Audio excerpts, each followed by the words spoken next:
নমস্কার সবাইকে, আশা করছি সবাই খুব ভালো আছেন। মামুনস কিচেনের নতুন আরেকটা রেসিপিতে আপনাদের সবাইকে স্বাগত জানাই। আমার আজকের রেসিপি মুসুরির ডালের তরকা বা ডাল ফ্রাই।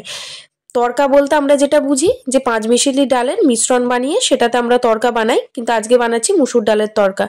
এই রেসিপিটা একবার না বানালে আপনারা কোনোদিনই বিশ্বাস করবেন না যে এটা খেতে কতটা সুস্বাদু হয়। বাড়িতে যদি সবজি কিছু না থাকে, মুসুরির ডাল আমাদের সকলেরই ঘরে ঘরে থাকে। এই রেসিপিটা খুব অল্প উপকরণে অবশ্যই বানিয়ে দেখুন, আশা করছি খুব ভালো লাগবে। এটা যেমন রুটি, পরোটা, রুমালি রুটি সব কিছুর সাথে ভালো লাগে, তেমনই ভাতের সাথেও কিন্তু দারুণ খেতে লাগে। তো চলুন রেসিপিটা শুরু করি। এটা বানাতে প্রথমেই যেটা আমাদের লাগবে, মুসুর ডাল 150 গ্রাম মুসুরির ডাল নিয়ে নিয়েছি, একটা ডিম নিয়েছি, তার সাথে একটু ধনেপাতা কুচি করে নিয়েছি, 7-8 কোয়া রসুনকে একদম জিরি করে কুচো করে নিয়েছি, 3টে কাঁচা লঙ্কা, 1 ইঞ্চ সাইজের একটা আদাকে একদম ফাইনলি চপ করে নিয়েছি, তার সাথে নিয়েছি টমেটো কুচি একটা বড় সাইজের, আর 2টো বড় সাইজের পেঁয়াজ কুচি। এইগুলো আমাদের মশলার মধ্যে লাগবে, যেগুলো খুব সাধারণ একটা উপকরণ, যেগুলো সকলের বাড়িতেই থেকে থাকে। তো চলুন মুসুরির ডালটাকে খুব ভালোভাবে 3-4 বার জল পাল্টে পাল্টে ধুয়ে নেব। মুসুরির ডালটাকে ধুয়ে জল ঝরিয়ে রেখে দেব। এই রান্নাটা আপনারা ডিম ছাড়াও করতে পারেন, ডিম না দিলেও কোনো অসুবিধা নেই। আমি কিছু কিছু জিনিস যেগুলো বাদ দেওয়া যাবে সেটা আমি আপনাদেরকে বলে দেবো এই রেসিপিটা বানাতে বানাতে। আপনারা সেগুলো যদি ঘরে না থাকে সেটা ছাড়াও বানিয়ে দেখবেন, দারুণ টেস্টের একটা ডালের রেসিপি আপনারাও তৈরি করে নিতে পারবেন। তো চলুন, কড়াইয়ে একটু সর্ষের তেল দিয়ে দিয়েছি, তার মধ্যে ডিমটাকে ফাটিয়ে দিয়ে দিলাম। এবার সামান্য একটু লবণ দিয়ে ডিমটার ভুজিয়া বানিয়ে নেব।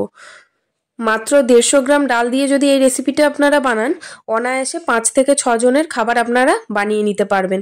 কত অল্প উপকরণে সবার মন পছন্দের একটা খাবার কিন্তু খুব সহজেই বানিয়ে নেওয়া যায় বাড়িতে। তো বাড়িতে যদি কখনো এরকম মনে হয় যে কিছু সবজি নেই, এই রেসিপিটা অবশ্যই বানান।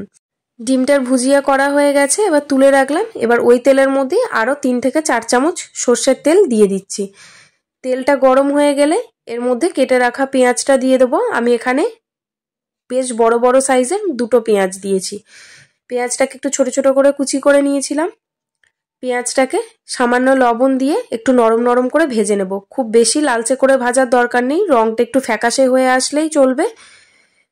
লবণ দিয়ে মিনিট 3-4 একটু নাড়াচাড়া করে নেব, তাতে পেঁয়াজটা নরম হয়ে যাবে। পেঁয়াজটাই নাড়াচাড়া করে নিচ্ছি। পেঁয়াজটা মোটামুটি নরম হয়ে আসলে এর মধ্যে কুচিয়ে রাখা টমেটোটা দিয়ে দেব। টমেটোটা দিয়েও আবারও 2-3 মিনিট মতো নাড়াচাড়া করে নেব, যাতে টমেটোটা একটু নরম হয়ে যায়।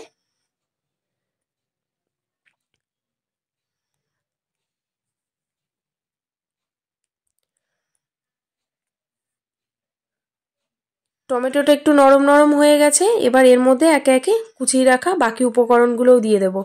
প্রথমেই দিয়ে দেব এখানে কুচিয়ে রাখা রসুন। রসুনটা আমি কিন্তু পুরোটা দিইনি, আমি 7 থেকে 8 কোয়া রসুনকে কুচি করে নিয়েছিলাম, তার অর্ধেকটা দিলাম। আর পুরো আদা কুচিটা দিয়ে দিলাম, 1 ইঞ্চ সাইজের একটা আদার কুচি করে রেখেছিলাম, সেটা দিয়ে দিলাম। তার সাথে 3টে কাঁচা লঙ্কা দিয়ে দিয়েছি। ঝালটা আপনারা আপনাদের পছন্দ মতো দিতে পারেন। এবার বেশ খানিকক্ষণ একটু নাড়াচাড়া করব। একটু নাড়াচাড়া করে নিয়ে বাকি মশলাগুলোর মধ্যে দিয়ে দিচ্ছি। এখানে ছোট চামচের 1 চামচ জিরে গুঁড়ো দিয়ে দিলাম, 1/2 চামচ মতো ধনের গুঁড়ো দিয়ে দিচ্ছি, তার সাথে দিয়ে দিলাম 1/4 চামচ হলুদ, পরিমাণ মতো লবণ। এখানে আমি প্রায় 1 চামচ মতো লবণ দিয়েছি। সব কিছু দিয়ে ভালো করে আবার একটু নাড়াচাড়া করে নিয়ে দিয়ে দেবো একটু রঙের জন্য কাশ্মীরি লঙ্কার গুঁড়ো। এখানে 1/4 চামচ কাশ্মীরি লঙ্কার গুঁড়ো ব্যবহার করেছি, এটা একদমই অপশনাল। আবারও বেশ খানিকক্ষণ নাড়াচাড়া করে নেব, যতক্ষণ অবধি না তেল ছাড়তে শুরু করে। তেলটা ছাড়তে শুরু করে দিয়েছে, সবজিগুলোও মোটামুটি নরম হয়ে গেছে। এবার দিয়ে দিচ্ছে ধুয়ে রাখা মুসুর ডাল। মুসুর ডালটা দিয়ে 1 থেকে 2 মিনিটের জন্য ভালো করে মশলার সাথে নাড়িয়ে নিয়ে প্রয়োজন মতো এখানে জল দিয়ে দেবো। আমি এখানে জলটা দিয়েছি যতটা ডাল দিয়েছি তার 3 গুণ। আমি যেহেতু 1 বাটি ডাল নিয়েছিলাম, সেই জন্য মোটামুটি 3 থেকে 3.5 বাটি মতো জল ব্যবহার করেছি। আর সিদ্ধ করার সময় এটা খেয়াল রাখবেন যে ডালটা যেন একবারে ফ্যানের মতো গলে না যায়, একটু যেন দানা দানা থাকে। তো দেখুন ঢাকা দিয়ে দিয়েছি, ঢাকা দিয়ে একবার আপনাদেরকে খুলে দেখিয়ে দিচ্ছি। ডালটা ফুটছে, মোটামুটি মিনিট 10 মতো ফোটালেই ডালটা ঠিকঠাক সিদ্ধ হয়ে যাবে। আমার 10 মিনিট মতনই সময় লেগেছে। 10 মিনিট পর একবার ঢাকা খুলে আপনাদেরকে দেখাচ্ছি। ডালটা আমি হাত দিয়ে চেপে দেখলাম 90% সিদ্ধ হয়ে গেছে। এই অবস্থায় আমি একটু কসুরি মেথি দিয়ে দিলাম। এটাও অপশনাল, আপনারা চাইলে দিতে পারেন অথবা নাও দিতে পারেন। এবার দিয়ে দিচ্ছি ধনেপাতা কুচি। ধনেপাতা কুচিটা দিয়ে একটু নাড়াচাড়া করে নিলাম। নাড়াচাড়া করে ডিমের যে ভুজিয়াটা বানিয়ে রেখেছিলাম সেই ভুজিয়াটা দিয়ে দিলাম। ঠিক যতটুকু ঝোল দেখতে পাচ্ছেন এরকম ঝোল থাকা অবস্থাতেই নামিয়ে রাখতে হবে, খুব বেশি শক্ত করে ফেললে হবে না। ডিমের ভুজিয়াটা মিশিয়ে দিয়েছি, এবার কড়াইটাকে নামিয়ে রাখছি। এবার একটা তড়কা রেডি করে নেব। তড়কা রেডি করার জন্য একটা কড়াইয়ের মধ্যে আমি 2 থেকে 2.5 চামচ মতো সর্ষের তেল দিয়ে দিলাম। তেলটা একটু গরম হয়ে গেলে এর মধ্যে 2টো শুকনো লঙ্কা দিয়ে দিয়েছি।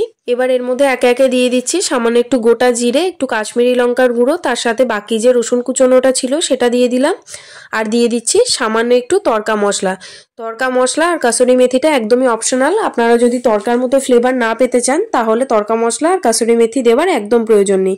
লো ফ্লেমে 1/2 মিনিট মতো নাড়াচাড়া করে নিয়েই তড়কাটাকে ডালের মধ্যে ঢেলে দিলেই তৈরি হয়ে যাবে ডাল ফ্রাই বা মুসুর ডালের তড়কা। রেসিপিটি ভালো লাগলে লাইক, শেয়ার, কমেন্ট করুন প্রত্যেক দিনের মতো। আর আমাকে জানাতে ভুলবেন না রেসিপিটা বানিয়ে আপনাদের কেমন লাগলো। আজকের মতো এই পর্যন্তই, দেখা হবে খুব শীঘ্রই নতুন একটা রেসিপি নিয়ে।